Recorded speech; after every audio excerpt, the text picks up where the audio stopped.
नमस्कार मैत्रिणींनो, मी तृप्ती. आज शनिवार, त्यामुळे काय मुलांना चुटूरपुटूर काहीतरी शाळेमध्ये पाहिजे असते. भाजीपोळी रोजच देतो आपण. सॅटर्डेला काहीतरी मुलांना पाहिजे. मग इथे मी 3 बटाटे घेतलेले आहे, ते उकडून घेतलेले आहे. इथे 3 कांदे आणि 2-3 हिरव्या मिरच्या आणि थोडंसं कोथिंबीर घेतलेली आहे. अगदी अगदी कमी इन्ग्रेडियंट्समध्ये हा पदार्थ तयार होतो. ते सुद्धा कट करून घेतलेले आहे. बटाट्याची सालं काढून त्याला स्मॅश करून घेतलेलं आहे. त्यानंतर कढई गरम करायला ठेवलेली आहे. त्यामध्ये तेल घातलं आहे. त्यानंतर जिरं आणि कट केलेला कांदा, हिरवी मिरची आणि थोडी कोथिंबीर, हळद, तिखट, मीठ आणि थोडं आमचूर पावडर. चवीला थोडंसं आंबटसर लागतं. निंबू माझ्याकडे होतं नाही, त्यामुळे मी आमचूर पावडर हे वापरलेलं आहे. त्यानंतर थोडं मिक्स केलं की त्यामध्ये उकडलेला बटाटा स्मॅश केला की त्याची भाजी तयार करून घेतलेली आहे. मग ती भाजी थोडी साईडला काढून ठेवली की अगदी त्याच कढईमध्ये तेल गरम करायला ठेवलं.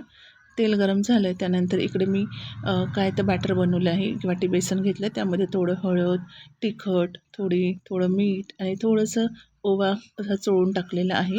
त्यानंतर त्यामध्ये सोडा नाही वापरलेला आहे मी इथे.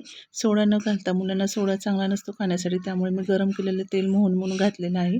त्यामध्ये ब्रेडच्या स्लाईसला त्याला भाजी लावून छान असे 4 ब्रेड्स असे स्लाईस करून घेतलेले आहे. त्यानंतर ब्रेड पकोडा हा तळून गरम तेलामध्ये तळून घेतलेला आहे.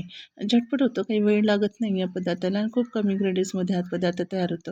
तुम्ही करून बघा आणि मुलांना पण खाऊ घाला आणि तुम्हीसुद्धा खा. छान होतो. कधी-कधी असं सुद्धा तेलकट, तुपकट कधी-कधी खायला पाहिजे, नाही का?